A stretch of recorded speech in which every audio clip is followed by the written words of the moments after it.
નમસ્કાર દોસ્તો, સ્વાગત છે તમારું આપણી આ યુટ્યુબ ચેનલની અંદર. મિત્રો, આજે આપણે CCCની થિયરી પરીક્ષામાં પૂછાયેલા પ્રશ્નો વિશેની ચર્ચા કરવાના છે.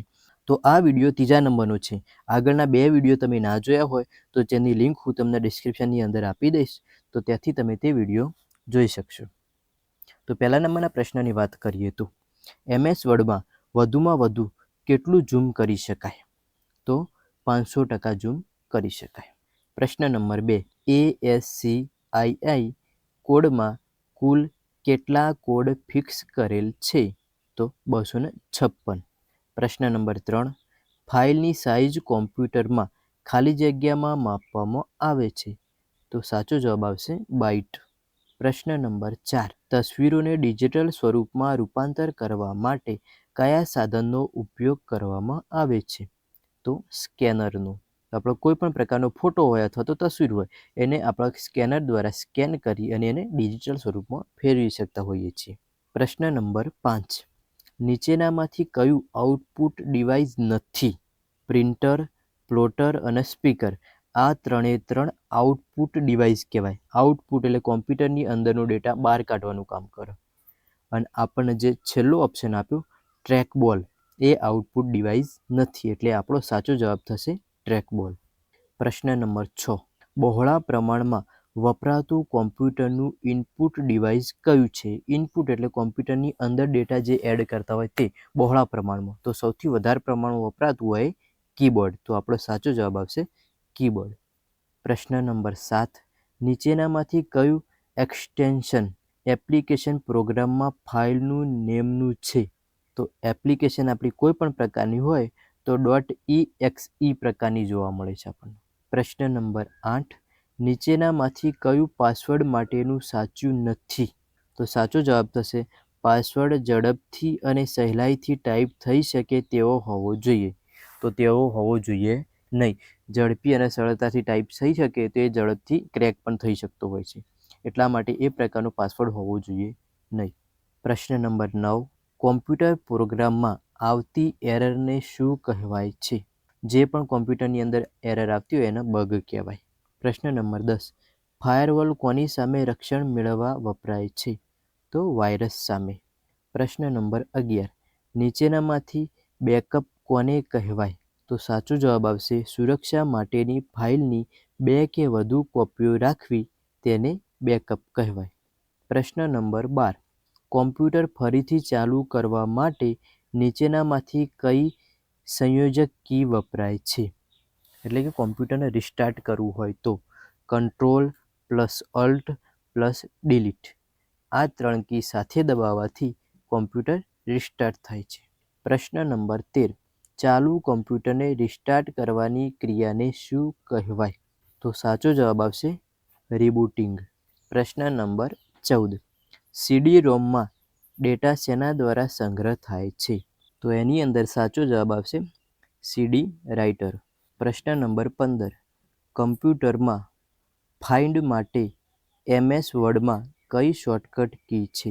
એટલે કે MS વર્ડ આપણે યુઝ કરતા હોય તો એની અંદર ફાઇન્ડ માટે કઈ શોર્ટકટ કી આવે? તો Ctrl+F. પ્રશ્ન નંબર 16, કમ્પ્યુટરમાં ફોન્ટ પોઈન્ટમાં માપવામાં આવે છે. 1 ઇંચ બરાબર કેટલા પોઈન્ટ? તો 1 ઇંચ બરાબર 72 પોઈન્ટ થાય. પ્રશ્ન નંબર 17, કોમ્પ્યુટરમાં કામગીરી દરમિયાન માઉસ વડે શબ્દને કેવી રીતે સિલેક્ટ કરી શકાય? તો આપણે કામ કરતા હોય ને એક શબ્દને સિલેક્ટ કરવો હોય તો માઉસ પર 2 ક્લિક કરી એટલે કે ડબલ ક્લિક કરી અને સિલેક્ટ કરી શકાય. પ્રશ્ન નંબર 18, POSTનું પૂરું નામ શું છે? તો પાવર ઓન સેલ્ફ ટેસ્ટ. પ્રશ્ન નંબર 19, MS વર્ડમાં ફોન્ટ સાઇઝના ડ્રોપ-ડાઉન લિસ્ટમાં સૌથી મોટી સાઇઝ કેટલી હોય છે? તો MS વર્ડની અંદર સૌથી મોટામાં મોટી સાઇઝ 72ની હોય છે. પ્રશ્ન નંબર 20, MS વર્ડ ડોક્યુમેન્ટની સૌથી ઉપરના બારને શું કહે છે? તો સૌથી ઉપરનું બાર હોય એને કહેવાય ટાઇટલ બાર. પ્રશ્ન નંબર 21, MS આઉટલુકમાં સિગ્નેચરની સુવિધા કયા ઓપ્શનમાં જોવા મળે છે? તો સિગ્નેચર આપણે મેલની અંદર કરી શકતા હોઈએ છીએ. તો તો સાચો જવાબ આવશે મેલ. આઉટલુકની મદદથી મેલ કઈ રીતે કરવો તે વિશેનો મેં ડિટેલમાં વિડીયો બનાવેલો છે, જેની લિંક હું તમને ડિસ્ક્રિપ્શનની અંદર આપી દઈશ, તો ત્યાંથી તમે તે વિડીયો જોઈ શકશો. પ્રશ્ન નંબર 22. ઇન્ટરનેટની માલિકી કોણ ધરાવે છે? તો ઇન્ટરનેટની માલિકી કોઈ પણ ધરાવતું નથી. પ્રશ્ન નંબર 23. wwwનું પૂરું નામ જણાવો. તો વર્લ્ડ વાઇડ વેબ. પ્રશ્ન નંબર 24. ભાષા બદલવા માટે કઈ શોર્ટકટ કીનો ઉપયોગ કરવામાં આવે છે? તો સાચો જવાબ આવશે Alt+Shift, એટલે કે Alt અને Shift બટન સાથે દબાવવાથી ભાષા ચેન્જ કરી શકાય. પ્રશ્ન નંબર 25. સ્પેલિંગ અને ગ્રામર ચેક કરવા માટે કઈ ફંક્શન કીનો ઉપયોગ કરવામાં આવે છે? તો સાચો જવાબ આવશે F7. પ્રશ્ન નંબર 26. લખાણના અક્ષરોને બોલ્ડ કરવા માટે કઈ શોર્ટકટ કીનો ઉપયોગ કરવામાં આવે છે? તો Ctrl+B. પ્રશ્ન નંબર 27. ફાઇલને ઓપન કરવા માટે કઈ કીનો ઉપયોગ કરવામાં આવે છે? તો Ctrl+O. પ્રશ્ન નંબર 28. સમગ્ર ફકરાને સરખો કરવા માટે કઈ કીનો ઉપયોગ કરવામાં આવે છે? તો સાચો જવાબ આવશે Ctrl+J. પ્રશ્ન નંબર 29.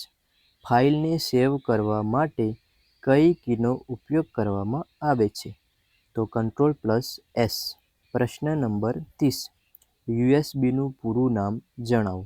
તો સાચો જવાબ આવશે યુનિવર્સલ સિરિયલ બસ. પ્રશ્ન નંબર 31. BCCનું પૂરું નામ જણાવો. તો સાચો જવાબ આવશે બ્લાઇન્ડ કાર્બન કોપી. પ્રશ્ન નંબર 32. રિપીટ ફંક્શન માટે કઈ કીનો ઉપયોગ કરવામાં આવે છે? તો F4. પ્રશ્ન નંબર 33. મોડેમનું પૂરું નામ જણાવો. તો સાચો જવાબ આવશે મોડ્યુલેટર ડિમોડ્યુલેટર. પ્રશ્ન નંબર 34. વિન્ડોને બંધ કરી બહાર નીકળવા માટે કઈ શોર્ટકટ કીનો ઉપયોગ કરવામાં આવે છે? તો Alt+F4 સાથે દબાવવાથી વિન્ડો બંધ કરી શકાય છે. પ્રશ્ન નંબર 35. લખાણને કોપી કરવા માટે કયા કમાન્ડનો ઉપયોગ કરવામાં આવે છે? તો કોપી કરવા માટે Ctrl+C. પ્રશ્ન નંબર 36. MS વર્ડમાં કમાન્ડની ફાઇલ શું એક્સટેન્શન ધરાવે છે? તો સાચો જવાબ આવશે .doc, એટલે કે ડોક ફાઇલ. પ્રશ્ન નંબર 37. CPUનું પૂરું નામ જણાવો. તો સાચો જવાબ આવશે સેન્ટ્રલ પ્રોસેસિંગ યુનિટ. આ લગભગ દરેક પરીક્ષાની અંદર જોવા મળતો હોય છે પ્રશ્ન. પ્રશ્ન નંબર 38. પેઇન્ટમાં તૈયાર થયેલ ફાઇલનું એક્સટેન્શન શું હોય છે? તો પેઇન્ટની અંદર હોય તો .bmp. પ્રશ્ન નંબર 39. રાઇટ એલાઇનમેન્ટ એટલે કે લખાણને જમણી બાજુ લઈ જવા માટે કઈ કીનો ઉપયોગ કરવામાં આવે છે? તો જમણી બાજુ લઈ જવું હોય તો Ctrl+R અને ડાબી બાજુ લઈ જવું હોય તો Ctrl+L. પ્રશ્ન નંબર 40. લખાણને કાગળમાં પ્રિન્ટ કાઢવા માટે કઈ કીનો ઉપયોગ કરવામાં આવે છે? એટલે કે પ્રિન્ટ આપવા માટે તો Ctrl+P. પ્રશ્ન નંબર 41. હેલ્પ અને સપોર્ટ માટે કઈ કીનો ઉપયોગ કરવામાં આવે છે?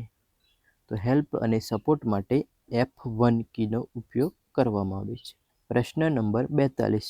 VGAનું પૂરું નામ જણાવો. તો સાચો જવાબ આવશે વિડિયો ગ્રાફિક એરિયા. પ્રશ્ન નંબર 43. વાક્ય કે ફકરાની નીચે લીટી કરવા માટે કઈ કીનો ઉપયોગ કરવામાં આવે છે? એટલે કે અંડરલાઇન કરવા માટે તો Ctrl+U. પ્રશ્ન નંબર 44. ISPનું પૂરું નામ જણાવો. તો ઇન્ટરનેટ સર્વિસ પ્રોવાઈડર. પ્રશ્ન નંબર 45. વર્ડમાં લખાયેલ બધા જ અક્ષરોને સિલેક્ટ કરવા માટે કઈ શોર્ટકટ કીનો ઉપયોગ કરવામાં આવે છે? તો Ctrl+A. પ્રશ્ન નંબર 46. CCનું પૂરું નામ જણાવો. તો કાર્બન કોપી. પ્રશ્ન નંબર 47.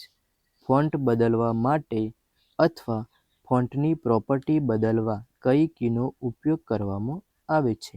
તો Ctrl+D. પ્રશ્ન નંબર 48. પેજ પર જવા માટે કઈ શોર્ટકટ કીનો ઉપયોગ કરવામાં આવે છે? તો Ctrl+G. પ્રશ્ન નંબર 49. છેલ્લે કરેલ ક્રિયાની અસર દૂર કરવા માટે કઈ કીનો ઉપયોગ કરવામાં આવે છે? એટલે કે એને કહેવાય અન્ડુ. તો Ctrl+Z. પ્રશ્ન નંબર 50. સિલેક્ટ કરેલ વાક્ય કે લખાણને પેસ્ટ કરવા માટે કઈ કીનો ઉપયોગ કરવામાં આવે છે? તો પેસ્ટ કરવા માટે Ctrl+V. મિત્રો, આ ટેસ્ટ મેં મારી વેબસાઇટ પર મૂકેલી છે. જો તમારે ટેસ્ટ આપ્યું હોય તો એની લિંક હું તમને ડિસ્ક્રિપ્શનની અંદર આપી દઈશ, તો ત્યાંથી તમે તે ટેસ્ટ આપી શકશો. જો વિડીયો ગમ્યો હોય તો તેને લાઈક કરો, તમારા મિત્રોને શેર કરો અને આવી જ માહિતી માટે અમારી ચેનલને સબસ્ક્રાઈબ કરો. જય હિન્દ, જય ભારત.